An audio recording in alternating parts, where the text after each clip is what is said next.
Is this Juan? Is Juan on the system? Oh, you can't see him because you're a guest. Okay.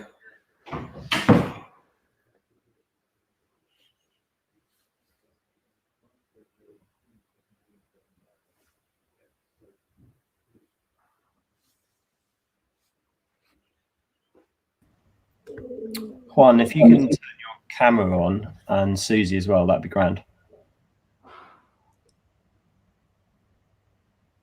Okay, we're just about to go live.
Hello, and welcome to Conscious Isolation in collaboration with the University of East London.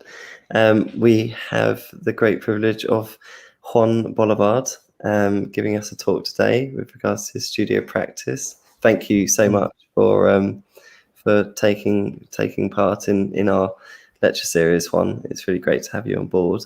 I'm just going to go through a brief bio.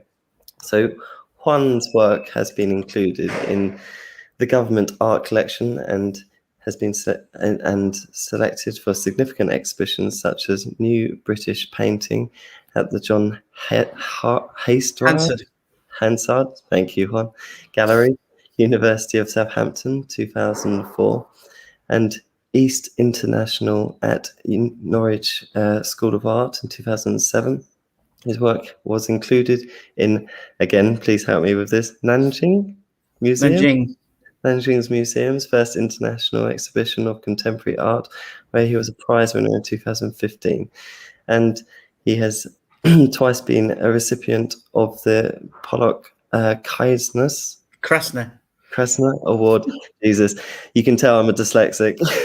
In 2001 and also 2019. Works as an independent curator and has exhibited in over 50 exhibitions nationally and also internationally since 2001. I want to hand the floor over to Juan after butchering your intro there. Sorry. I'm really looking forward to this talk, actually. I've been a huge fan of Juan's work for many, many years, since the first time that we met, which was in Tim Sherwood's gallery in Southwark, wasn't it? When you was writing a piece on the exhibition. Juan is actually a really brilliant and accomplished writer also, as well as his visual language. And yeah, I'm really looking forward to hearing more about it all. So I'm going to hand the floor over to you, Juan. And yeah, really looking forward to this one. Thank you, Sam, and thank you all for being here today, and thank you for inviting me. I'm going to do a little experiment, actually, because I will show some images of my work at the end, but I thought that I would preface the images with a presentation that I've prepared about the subject of pictorial space, which is something that I've been thinking about recently. So rather than talk about my work, I'm going to talk about the evolution of pictorial space. And then I'm going to show some images of my work. I'll probably say very little about the work, but I'm happy to answer questions that people may have. I think the volition for this began because I originally sent Sam a title for today's presentation, which was a very generic title saying something like, paintings and curated projects, etc. And Sam very sweetly sort of wrote back and said, you are doing a lecture, aren't you? So I thought to myself, well, maybe I should prepare something that is more formal. So I prepared a lecture or a presentation on the subject of pictorial space.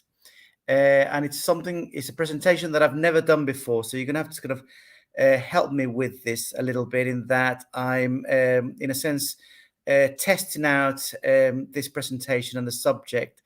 But I'm going to start sharing my screen in a moment. So fingers crossed, this should work. And sort of sit back and relax. So here we go. Share screen.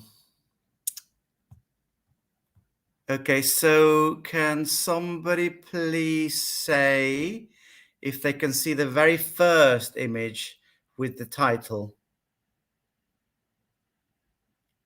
Yep, you're good. Okay, great. So it originally was titled A Brief History of Pictorial Space, but then the more I researched into the idea of pictorial space, I realized that in fact, this is a very, very, very brief history of pictorial space. So you should be looking at the second image, if that worked correctly. And it's great. Thank you very much. So in a sense, a little bit like the opening sequence of the Big Bang Theory, where we see the beginning of the universe from the Big Bang up to sort of creation, and then present day where they're sitting in front of the sofa. I think my presentation is a little bit like that, in that I'm going to run through a few kind of major incidents or major kind of like landmark sort of moments as I see in the development of pictorial space right up to the present day, and then show you images of my work. And the focus on pictorial space that I'm referring to, it's a very specific cultural phenomenon, which is to do with the frame, be it the frame of a painting, a drawing, but more increasingly the frame of our screens, that we kind of communicate through more and more today. So, that's one very simple way to describe pictorial space. Now, our story begins, you could say, 500,000 years ago, with this very kind of modest object. It is a shell found in Java, as I said, about 500,000 years ago. And it's the oldest recorded human engraving of a mark that has been made consciously. In other words, it's not an accidental mark, or it's not let's say, an experimental mark. There's enough evidence to point to the fact that somebody in Java 500,000 years ago made this series of marks, and thus begins the beginning of the development of a kind of pictorial language. And it's a very simple mark. It's a kind of like zigzag it's a little bit like the simplest way to describe it is that it's a zigzag motion similar to the stripes that Charlie Brown has on his top, and here begins our journey into the development of pictorial space.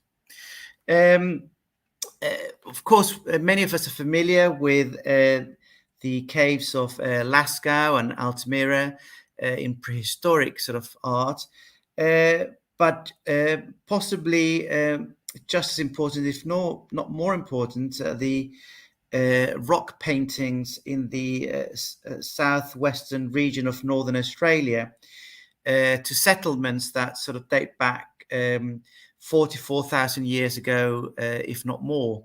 And some of these rock paintings that we see here around 30,000 years old. And they're kind of quite unusual because, as you can see, in this instance, they've been painted in the ceiling, or they're not necessarily wall-based as most work develops historically, but at this stage in the ceiling. And one can only imagine the purpose, again, for these marks, for these sort of drawings. But again, there's enough evidence to think that it's connected to some idea of ritual.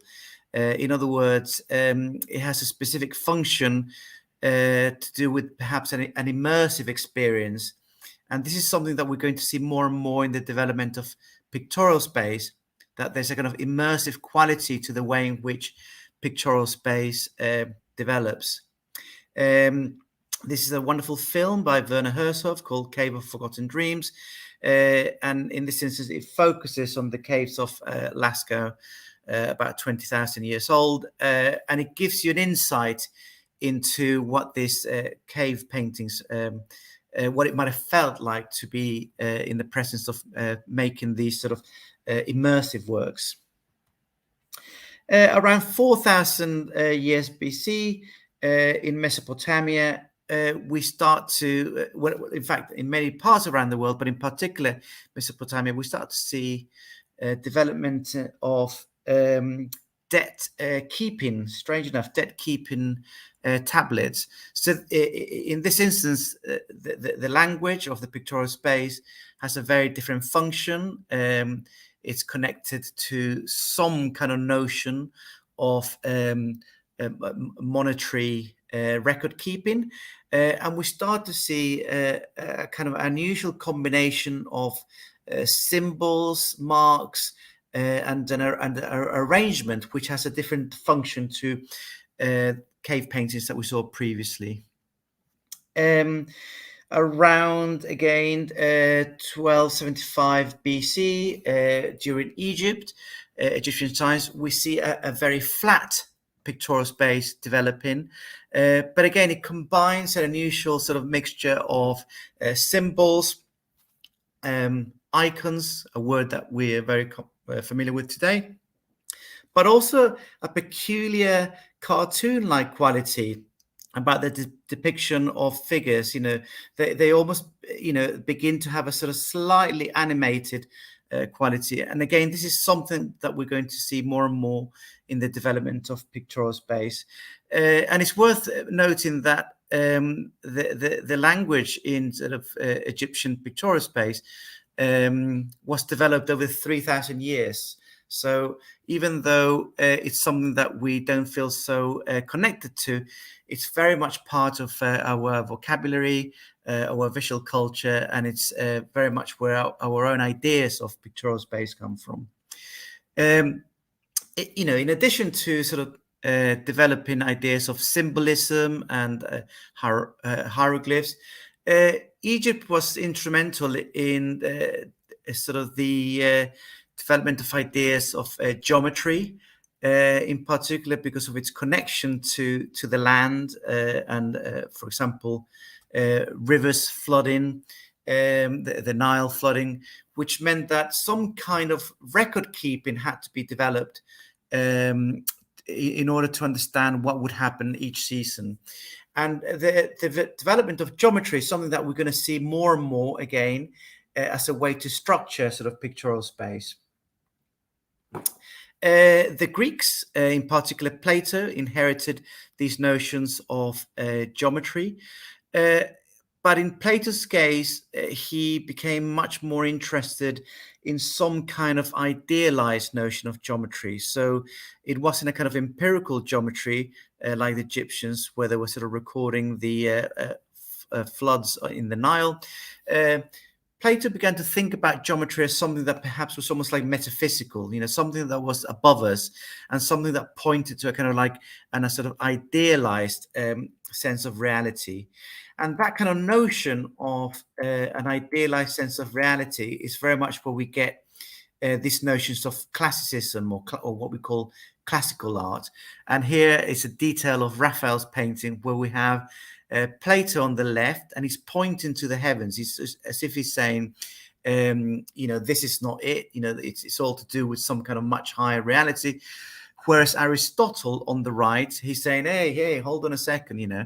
And Aristotle, in fact, was very much a a believer in the kind of sort of mimetic qualities of things like drawing and painting, whereas Plato believed in a kind of idealized world. And in a sense, we inherit our notions of drawing, painting, and making objects through kind of mimetic actions much more through Aristotle than Plato. Again, around Greek times, here's around 500 BC, we see actually it's a ceramic vase, and the ceramic vase, the image on the ceramic vase goes all the way around. It's almost like, if you imagine it, it's almost like a kind of, again, to use that kind of word, animated picture. So even though the space is very flat, we begin to see a sense of images being used to tell stories in a very animated way, almost as if it was a sort of cartoon strip. This is a fresco around first century in Pompeii. And it's interesting that it's a fresco in that it's a fresco is a technique where paint is mixed with plaster, or sort of paint is applied directly onto plaster whilst it's still wet. And we start to see a connection between the development of pictorial space and the medium that is available. So one question that we're going to keep returning to is like, what is the importance of medium in the development of pictorial space? And this fresco, in fact, is very well preserved because the Pompeii was a region that was destroyed, covered by sort of volcanic eruptions, and these frescoes were in fact maintained beneath this sort of volcanic eruption for many years until they were rediscovered around the sort of 18th century. Again, around the first century in Egypt, we see a technique called encaustica, which is incredibly, in a sense, malleable at being able to start to depict things like detail, make pictures much more representational. And encaustica is a mixture of pigment with hot wax, and again, it's applied whilst the wax is still malleable. And what's interesting about this portrait that was made by the Fayum people in Egypt is that it depicts a kind of very lifelike human figure. And that is going to change after the fall of the sort of Christian empire, and these ideas of Christianity move towards the Byzantine Empire. And images become much more kind of symbolic. Strangely, they become much more almost cartoon-like. Images start to have a different purpose in that they have to tell very clear stories from the Bible. If you imagine at this time, most people did not read or write. So images were very powerful instruments in telling these stories, and they had to be kind of unambiguous. They had to be very graphic and bold. And what we see here is a mosaic around the 6th century in Ravenna, depicting the raising of Lazarus from the Bible. Now, around the 8th century, something very interesting happens. The Byzantine Empire starts to develop what we now sort of understand as icons, against sort of religious images. But around the 8th century, there's a kind of debate in the sort of Christian church where some people believe that these icons are in fact they're kind of blasphemous. They kind of, in some ways, they go against the essence of Christianity, and we witness a period of iconoclasm, which is basically the destruction of images around sort of the 8th century, with the Byzantine emperors like Leo III and Constantine V. They thought these images, that any form of image was somehow blasphemous. So there began like a sort of destruction of images, which actually continued, throughout parts of Europe and even sort of in Britain, sort of much later on. But around 843, in what was called the sort of triumph of orthodoxy, religious imagery was reinstated, and the church then decided, well, actually, maybe these images are rather useful because we can sort of educate people, etc. But it's very important to imagine what would have happened had iconoclasm succeeded, and end of images perhaps would have brought the end of all sort of culture as we know it in the present day. As icon painting developed, at this stage we see a sort of egg tempera on panel. We see a type of painting where figures are depicted in a slightly symbolic way. Sort of the faces don't have, how should I say, they don't sort of offer sort of individuality or personality as such. And many of these paintings tend to have almost like a sort of set way of painting a face. And the idea was because these images were meant to have a kind of like symbolic meaning rather than a kind of like, how should I say, something that appealed to individual interpretation. Probably one of the most famous panel paintings of this nature is Duccio's Maester. Again, it's a panel painting, a sort of egg tempera, painted between 1308 and 1311 by Duccio. But what we start to see is a slightly more animated construction of pictorial space.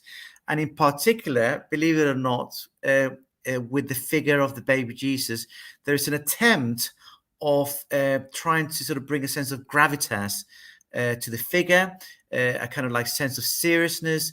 And also with the Madonna, there's a sense of like trying to appeal to the emotions of people. So a different connection starts to appear through these kind of paintings. And in fact, this panel is one of many panels that were presented in this work, which had a front section and a back section, and the altarpiece would have been presented in the church, cathedral in Siena, and we wouldn't be completely wrong in speculating that, in a sense, it's almost like a cinematic experience. So if we imagine churchgoers would have sat at the front, they would have seen this sort of painting, and sort of, there was a sense of creating a kind of emotional connection with the viewer with this panel painting at the front of the church. The back of the panel also had much more intricate stories. And in a sense, it creates a kind of like hierarchy of, who has access to different information in pictorial space. So on the left, we see the panel that people would have seen at the front of the church. And on the right, we see kind of much more, how should I say, elaborate stories, which would have been perhaps for a select few who had a kind of perhaps a connoisseurship or in-depth study of these stories. Simultaneously, around the same time, we also have Giotto around 1304, that is 1306. And what's interesting about Giotto is two things. One, we see a slight development of perspectival space being created. But the other thing, which I find incredibly engaging, is if you see the donkey figure that sort of Jesus is riding. The donkey almost seems to be smiling, and this is incredibly unusual in the development of images and pictorial space, where Giotto is actually trying to go that little bit further to engage with the viewer, trying to almost like a sort of create this slightly Disneyfied representation of an animal. The other thing that Giotto does, which is incredibly, I think, for me, engaging, is that he paints the back of figures. And this is very unusual up to this point. We would have seen, for example, if you compare it to the figures of Egyptian pictorial space, where they're very flat, Giotto is painting the back of a figure almost to create a kind of sense of, a fourth wall, where ourselves as a viewer are part of this figure through seeing the back of the figure that's in the foreground of this painting. And here we see all of those panels that were painted by Giotto in this Scrovigini chapel in Padua. I think it was Giotto with the help of 40 assistants who created, and again, a very immersive experience where people would have come in and been in sort of communion with these images. And this sense of like an immersive experience is something that we're going to see continuing with all sorts of evolutions of pictorial space. Around the 14th and 15th century, we start to see the development of perspectival space. In this case is Piero della Francesca, in this painting called The Flagellation, which is again a painting that is done on a panel. And Piero della Francesca wasn't alone in developing perspective. There were a number of people like Brunelleschi. There were developments in architecture, of course, Leonardo da Vinci. But John White, who's a sort of British scholar, has studied this development of pictorial space in the birth and rebirth of pictorial space. And he points the way that, he points at a sort of the space that we just looked at a minute ago of antiquity. And he points to the way in which, when we eventually see the perspectival space that Leonardo da Vinci develops, for example, here in the study of the Adoration of the Magi around 1480. In fact, Leonardo and Piero della Francesca are revisiting ideas from antiquity, and in a sense, they're kind of formalizing them up much more into this sort of slightly kind of there's a sense of like a technology here that we're almost very familiar with. If you think of AutoCAD, or if you think of computer graphics, this is something that it's coalesced by people like Leonardo, in particular in works such as The Last Supper, again, which is a fresco, a very large fresco, measuring almost sort of 5 meters by 5 by 9 meters. And again, he's trying to create a kind of immersive experience, So this is one of the key features that we keep returning to. But pictorial space is trying to, in a sense, engage with the public, almost in a way that is not dissimilar to ideas of, for example, relational aesthetics that we see around the turn of the millennium, where the audience and the work and the gallery are all sort of intertwined. You could trace back these ideas back to works such as The Last Supper. And here again is the entire picture that I showed earlier of Plato on the left, Aristotle on the right, in a painting called School of Athens by Raphael, who again sort of continues these kind of ideas of perspective in particular to create a sort of illusionistic space that we can sort of inhabit.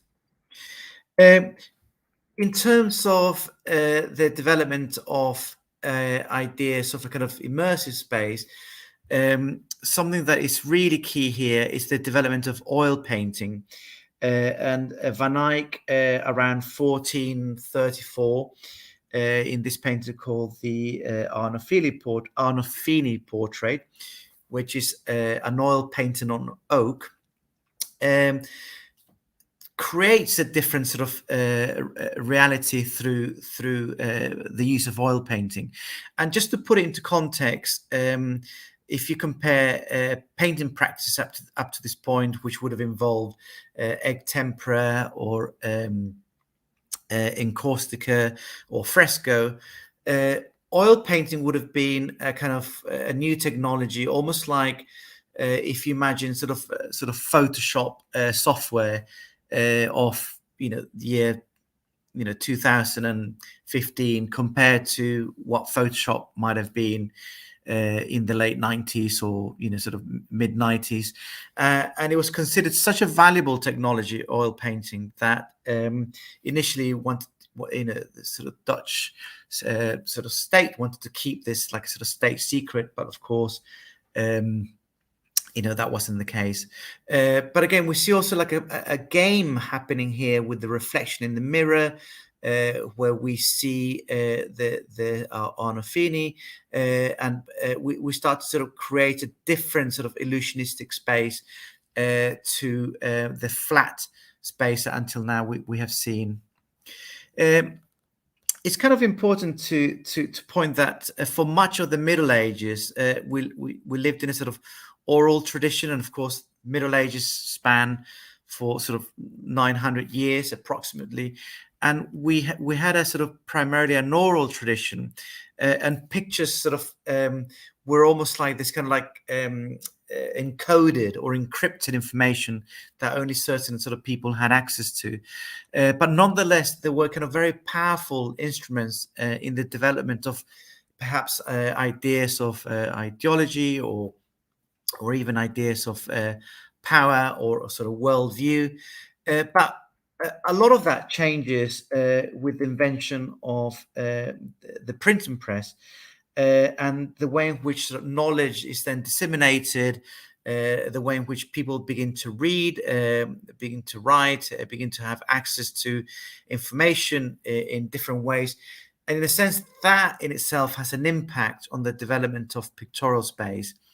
And here we see the printing press around 1440, circa 1440, and all the different sort of printing methods that develop up to sort of the 1990s.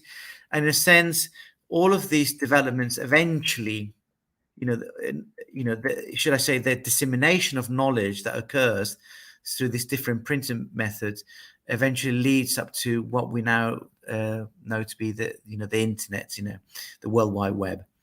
But before we go on to that, we'll just stay a little bit with perspective, and in this case we're looking at Canaletto's Piazza San Marco, painted around 1730, and in this instance this painting is oil on canvas, which means that we begin to see paintings transported to different parts of Europe. So if you imagine being able to send an attachment and being able to see an image in a place, where somebody else is, etc. Oil paintings being rolled and sent to different cities would have served a different purpose. And by this point, a lot of these ideas of perspective and the construction of pictorial space are very much embedded and sort of fused with this new medium of oil painting on canvas. What starts to happen, in a sense, with the development of a different relationship to pictorial space is that painters start to play with, in a sense, different narratives, different relationships to the image. We start to see a notion of ambiguity. We start to see a notion of kind of like meta reference. And this painting by Diego Velázquez, Las Meninas, painted around 1656, oil and canvas. It's a very excellent example of the way in which we start to almost like pierce the pictorial space. And we're no longer just standing in front of a painting. The painting is almost looking at us, and we're caught in a kind of like cyclical loop of the space where we're almost like intertwined with the space. And Velázquez, who's standing by the canvas, he looks at us directly. He engages with the viewer in a way that is not dissimilar to filmic devices that we see, in the late 20th century, where a protagonist speaks to the audience in what's called breaking the fourth wall. The protagonist addresses us, and there's a kind of like uncanny feeling when this kind of character sort of within the picture addresses the audience. But of course, all those developments occur gradually. So I'm going to just run very quickly through some of the sort of technological developments that eventually lead to the kind of screen world that we now inhabit. This is a view from the window at Le Grand. It's 1826 by Joseph Nice. And this is the first ever recorded photograph. Photography, believe it or not, is not something that took off immediately. There was sort of theory, perhaps, that it would be very handy for documenting artworks or seeing far afield places, but people didn't quite understand the purpose of photography when it was first invented. Nonetheless, Robert Cornelius, around 1839, is credited with taking the first ever selfie. Robert was a chemist and he had access to a camera, and he was the first person, at least that we know of, who was curious to see what his own image would look like, and set a camera on a long exposure, walked across to the side of his chemistry lab, and took what is recognized as the first ever selfie. In 1888, we see the first ever again recorded sort of moving image, and this is it's called the Roundhay Garden Scene by Louis Le Prince.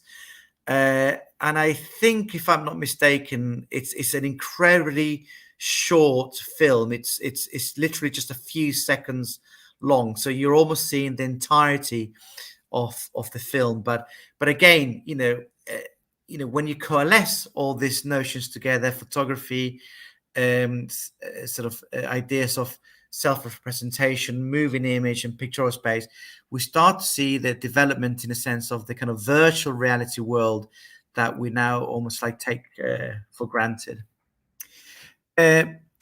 Alongside those technological advancements, what we're also going to see around the turn of the 19th century is a new pictorial language developing, possibly in response to the fact that we no longer have to represent reality mimetically or faithfully. We no longer have to copy the world through sort of painting, etc. And painting finds a different purpose. It starts to look at perhaps a new visual language that painting itself can bring into visual culture. And this is Kazimierz Malevich's work in what's called the Last Suprematist Exhibition in 1915, with the black square, with Malevich square in the corner of the room. And the reason why Malevich is doing this is because he's drawing a connection to icon painting and Greek Orthodox icons that would be placed in the corner of a room. The most important painting would be placed in the corner of the room. So Malevich is drawing a direct link between this new kind of form of, in a sense,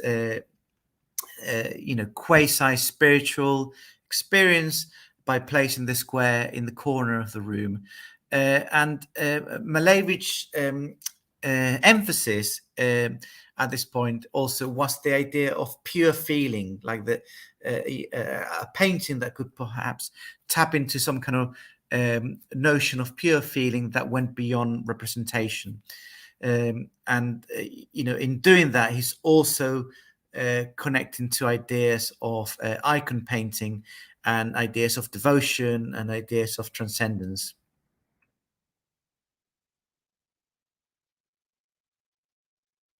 So again, it would be possibly not too far-fetched to say that this development of a geometric language eventually evolves into various iterations, such as this, which is a very early computer game from the, I think, sort of early 80s. This is possibly one of the first computer animation games. And even though now it looks rather kind of rudimentary, it looks rather basic, it's in fact a meeting point of all these ideas of geometry, pictorial space, icon painting, etc., etc. And in a sense, we see the beginning of a new language evolving through the different medium of digital technology, electronic technology, which is going to completely then revolutionize our own relationship to the image and pictorial space. Now, one of the things that we perhaps take for granted again today is the way in which images can be transmitted, images can be sent digitally through the World Wide Web, etc. So I thought I'd mention to you two characters who are very important in the dissemination of images in this way. And the first one is Hedy Lamarr, who was a Hollywood actress in the 1950s. And Hedy Lamarr was an amateur scientist in their spare time and is credited with developing an early form of wireless technology, which was developed during the Second World War, and Hedy Lamarr tried to offer this as part of the kind of war efforts, and it was turned down. But years later, some of these ideas were sort of developed, and in a sense, now she's being credited with the invention of this kind of what we call now wireless technology.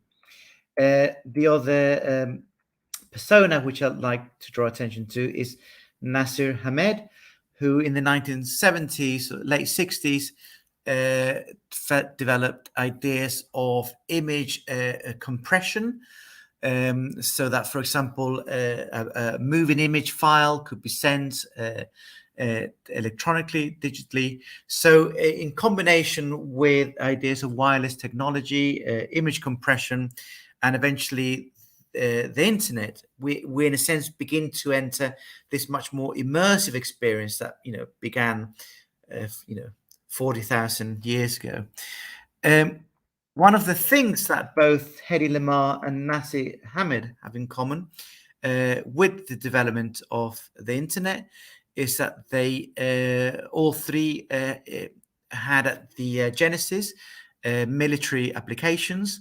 So, for example, what we now refer to as the World Wide Web began as ARPA network, sort of in the early 70s, which was a way for different sort of military centers and bases to communicate through computers.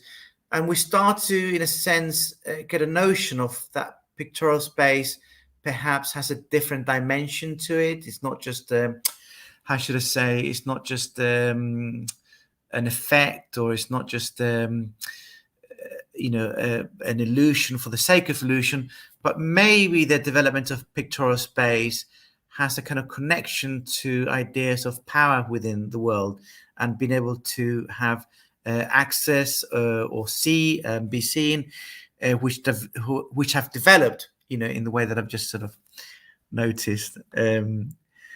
This, believe it or not, I just thought I'd throw it in for fun. It's the first commercial website developed when the internet became popular in the early 90s.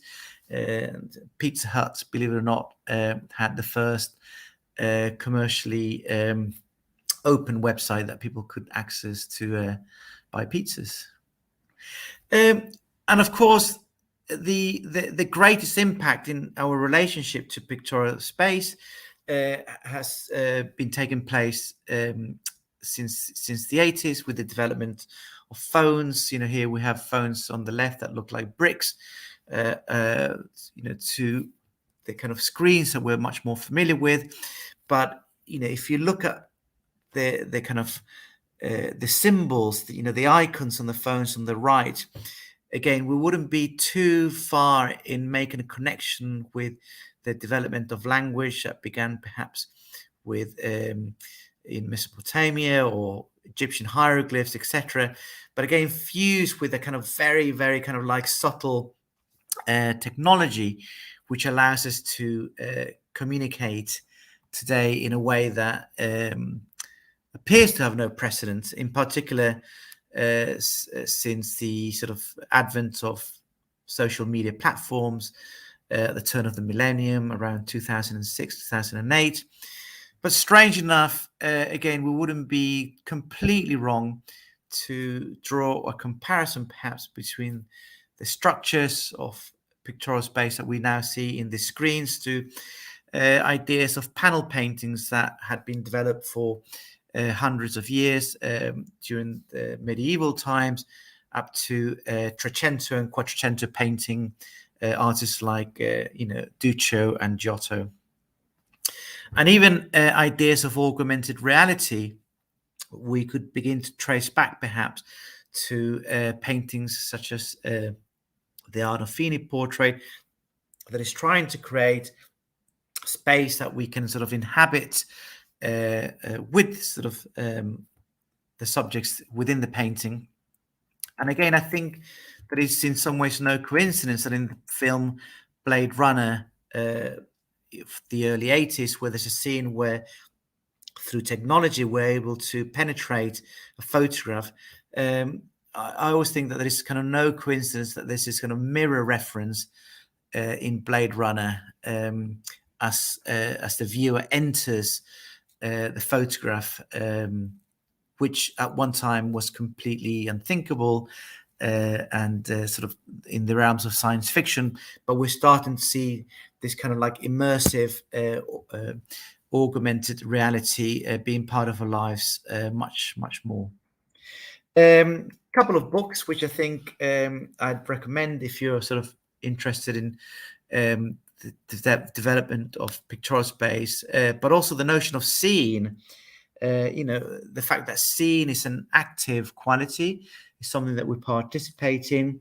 And in Susan Denham's A History of Seeing, Susan traces a lot of the kind of incidents, some of the ones that I've mentioned in this presentation, but also, the notion of perhaps even, how a lot of seeing is illusion, something that we can't really go into too much, but I just thought I'd share this with you just for a few seconds.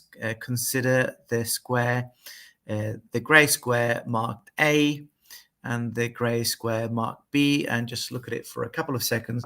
And, perhaps most of us would agree initially that they are different tones, different colors, but actually, in actual fact, they are the same tone. So, something that perhaps we haven't really talked about is this whole idea of illusion and how images are constructed in our mind, as well as through these pictorial spaces devices.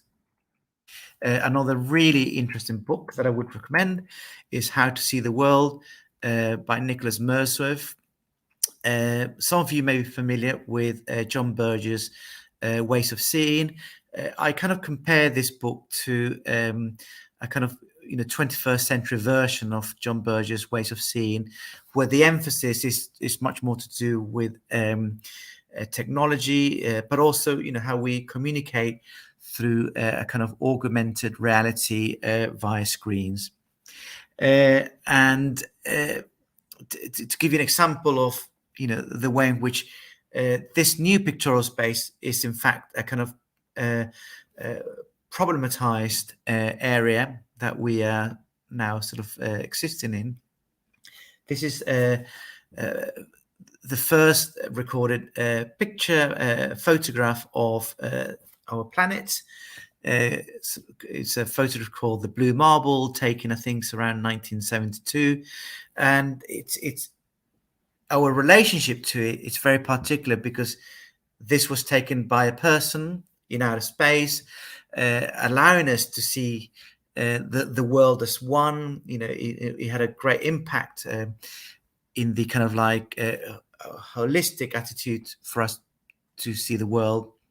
But compare that to, for example, to an image again of our planet taken around 2012. And now the difference with this image is that this is not an image that's been taken from space, as in the previous image, but it's an image that it's a composite of different satellite images that's been put together to create a new picture of the world.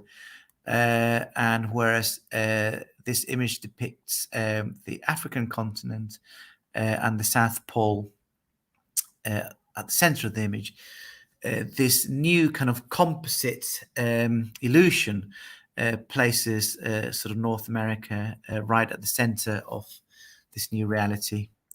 So I'm going to finish off by showing some images of my work, and I think what I'll do is I'll probably say very little. I'll tell you a little bit about myself, such as the fact that I was born in Venezuela in the 60s, and I came to this country in the 80s. And I have a very close relationship to modernism because of the way in which modernism had an impact in South America, in particular Venezuela and Brazil, sort of during the 60s, during the time that I was growing up.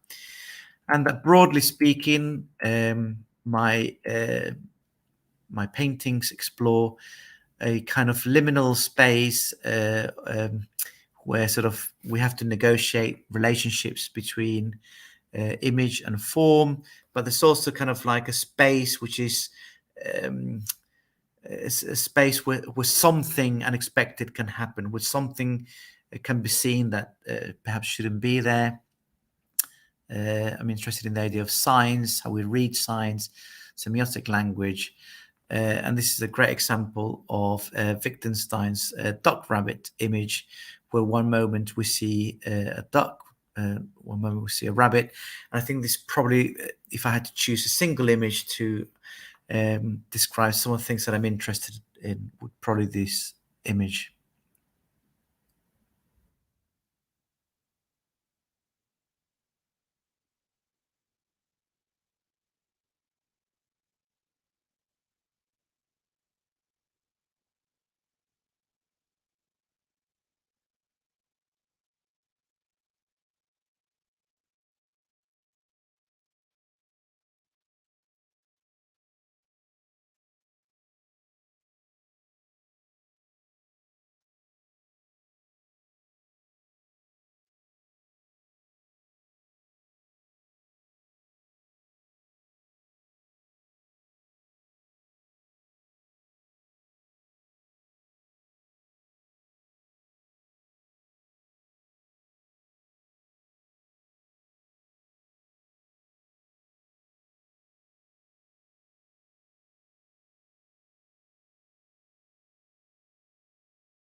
Thank you very much. So I think I'll stop sharing now.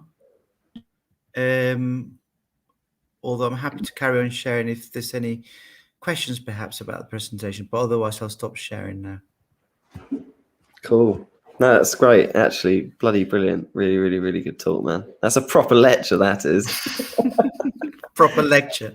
Proper lecture there. I think it's really fascinating. I always love listening to you, to be honest with you, Juan, in the pub or wherever it is that we frequent. And that just on top of what I already know in your practice. Yeah, it's just super interesting, and yeah, thank you for sharing it all with us. You know, I was actually I didn't realize it was with the Christian when you were saying it was blasphemous to depict the human form in Christianity. Yes, it was called the sort of iconoclasm, which Yeah. happened around the 9th century, and it's a really key moment in the development of visual culture, and in fact, all culture in terms of, if you imagine like how we're surrounded by images and film, television, popular culture. There was a moment when people weren't quite sure, in a sense, what an image could do, and I think there was a slight sort of almost like fear around the power of the image. So it was decided that it was blasphemous to make any images, and they were literally destroyed. A lot of these icons were destroyed in the Byzantine Empire. But then the idea of making images was reinstated. So that carried on. However, I think in Britain, iconoclasm also occurred. I can't remember exactly, but it was something around, I don't know, I'm going to say Henry VIII or something like that, where there was this kind of like movement towards the destruction of images, etc. And I wonder whether sometimes that has an impact with the way in which, sort of Britain developed, into kind of much more sort of a literally sort of society. If you think of like Shakespeare or whatever, because there was almost like a moment when the development of images ceased in this country, sort of much later on. But yeah, it's a really fascinating moment, and you kind of wonder, what would have happened had this continued, or etc. So yeah. I think it's really fascinating because I was familiar with the fact that Islam has that same complex strategy. Yeah, exactly. Yeah, and I'm glad you mentioned that, because I mean, what I realized in putting this together for today, which I've put together in the past couple of weeks, was how, in a sense, there's a kind of lineage to the way in which our pictorial space has developed, but there's obviously sort of Islamic geometry, but there's also Chinese and sort of Japanese sort of pictorial space, which is much flatter, which weirdly enough, a lot of impressionists borrowed from, were inspired by. But yeah, there's probably a much broader picture which could be formed, which is why I kind of thought this really is like the Big Bang Theory sort of opening sequence, and we're going to sort of jump hundreds of years and thousands of years, and to the present day. Yeah. I mean, because I was I did actually write a fair bit in. I did what's it, a dissertation? What's that word? Back at Wimbledon with my BA, and I was making comparisons between sort of dictatorships as well as sort of the Orthodox Russian Church, and it's something which occurred in that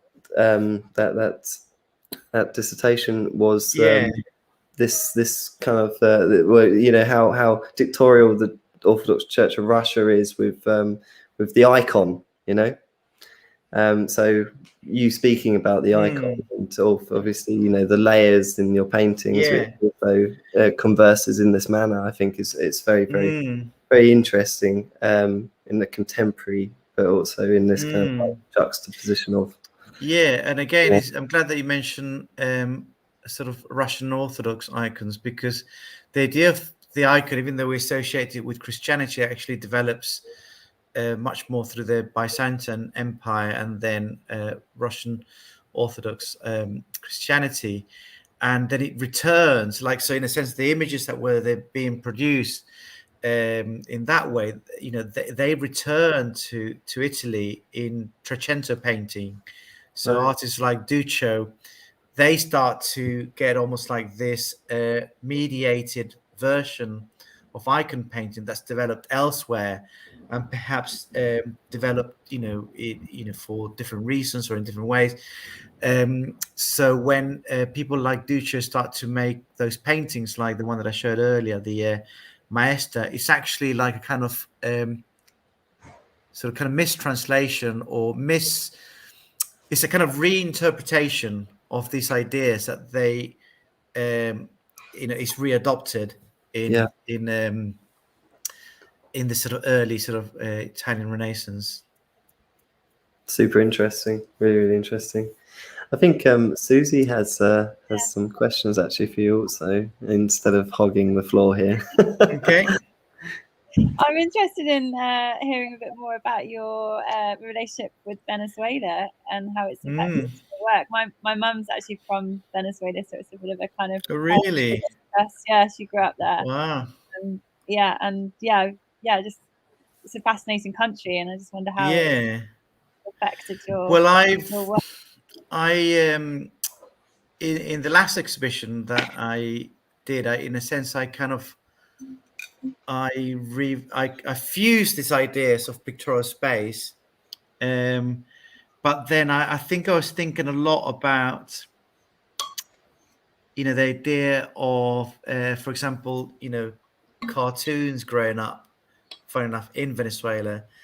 And then obviously I was thinking also about modernist painting. So I kind of fused the three things together.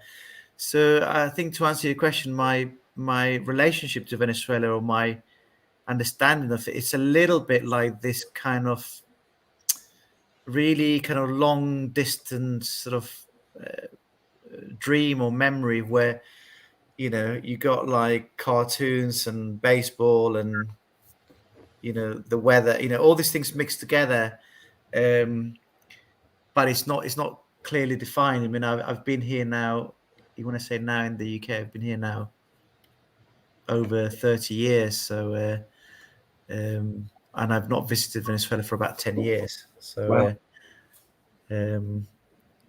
It's a very different place to, let's say, it's a very different place now to when I grew up there. And then the recent exhibition, is that the one at JGM Gallery? Yeah, that's the one. Yeah, that was a show at JGM. Yeah. I showed actually, I forgot to tell you, I showed my cousin images from your show. He really loved them actually. Oh, good. But he's too tight to buy one. You can still look at them. I can send a catalogue. Publicly. Yeah. I mean, could you actually? Actually, next time it'd be really nice to see you. And we should go for a meal or something. If you could bring a catalogue, that'd be amazing. I'd love to have one. If you could, for sure. So we've got a couple more questions actually from the floor. Okay, as well. great. So just going to pick. So yeah. So what is the driving factor of your creative practice, and what do you think the key concerns for contemporary artists today are? Wow, that's a big one. Yeah. Well, for me, I think one of the things that I keep returning to in painting is ideas of language, ideas of the sign, ideas of the text, but my way to negotiate that is through obviously through ideas of humor as well, but through intertextuality. So often there are things that conflate, things that don't quite belong together. And what I'm trying to do is question the idea of the way in which we read images. How do we read a text? And by a text, I don't necessarily just mean a book. I mean an object, for example, a room. It's a text, and obviously in my case, I see the paintings as text that I'm kind of like having, sort of mischievous fun with, because, cartoons don't belong with Barnett Newman, and, this has nothing to do with Ducho. So it's the kind of like strange mixture of flavors. So I think that's what I keep returning to, and ideas about abstraction in particular, and painting, and to a certain extent, I think those concerns, I'm not saying that they're not valid anymore, but I am aware that in a sense that the landscape for artists today is in some ways much broader. I mean, I think the issues today, I think the key issues would be notions of identity, gender, race, the Anthropocene. And I think that in a sense, this kind of idea of thinking about semiotics or the text is a kind of, it almost belongs to a particular period in which this was a kind of like key thing that we could consider. And I'm not saying that it's not important anymore, but I think that I'm aware that in a sense we live in a very kind of different sort of landscape now, and definitely notions of identity, kind of mediated identity, the kind of the impact of technology on identity, so I think those things are probably the kind of key urgencies today for many artists. I mean, occasionally you do get somebody who wants to make a painting about color or something, but you see a kind of, how should I say, there is a sense, and I'm not saying that it's a good thing or a bad thing, but there is a sense that sometimes those things are perhaps not enough, that it's difficult to make a painting that negotiates those kind of fundamental sort of cornerstones. Gotcha. Sorry, I wasn't interrupting you. I was just saying got you. I understand what you're saying. That's right, Sam. I was going to say as well, like, I mean, when you curate shows, I mean, when you're going into work with a gallery, are you curating heavily? Is your involvement in that curation very heavy? How do you mean? I mean, do you pass it over, to the gallery to organize? No. You mean like if I've invited to curate an exhibition? Yeah. I mean, like one of your solos. Well, I listen. Oh, sorry. Do you mean like if my work or if I'm curating? Yeah. Well, no. I mean, I always listen to, when you install a show, you kind of weirdly you listen to the technicians more than the gallery, because the technicians are usually artists and people who you trust in a different way, or you can talk about your work in a, galleries are kind of, you have a different relationship with we sometimes speak different languages, but I mean, I think that said, I always listen to, always take into account what's been offered, or what's been,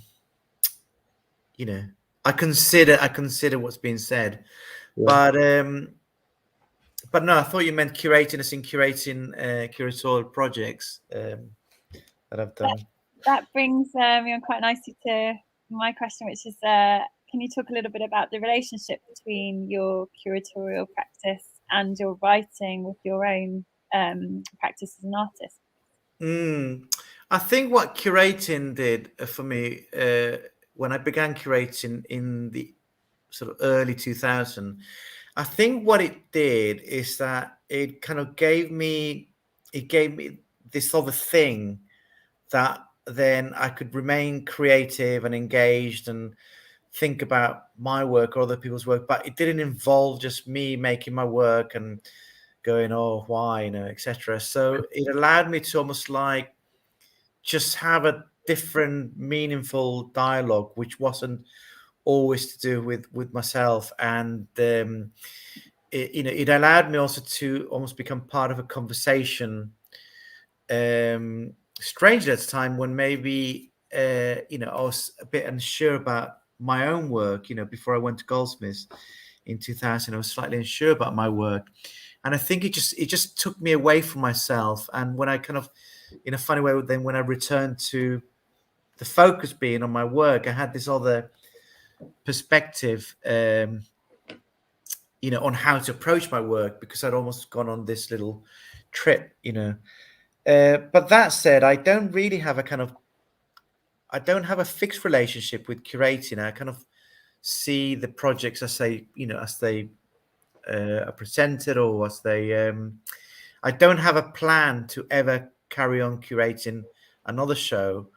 Whereas with my painting, I know that that's something that I'm certain I will always be making. But with curating, it always feels like this kind of like, I don't know, it's like this extra gear that you can sort of, find if you want to do something that, sometimes people refer to writing in a similar way, Liam Gillick. I was listening to a talk by Liam Gillick the other day, and he was talking about writing as this thing that it was like an in-between space, that it meant that you didn't have to like construct something, or you didn't have to kind of exhibit something, but you could test an idea. So I think often, when I'm curating shows, I'm probably testing ideas also vicariously. I'm kind of testing ideas because I'm kind of like engaging with practices I probably wouldn't normally be involved in myself, but I'm doing that through someone else. Yeah. That's super interesting. Excuse me. I was going to say, no, thank you so much, Juan, for giving us your time today.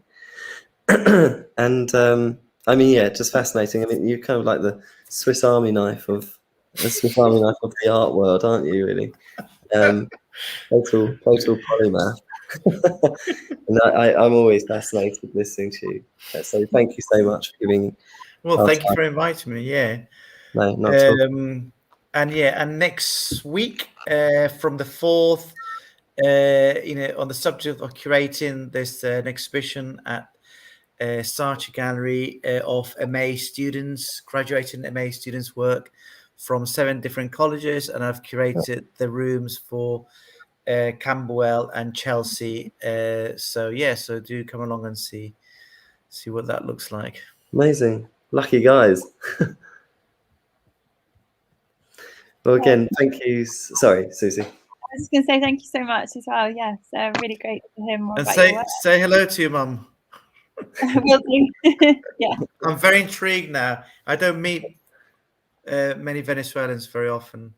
I will do. Thanks so much, Juan. Okay.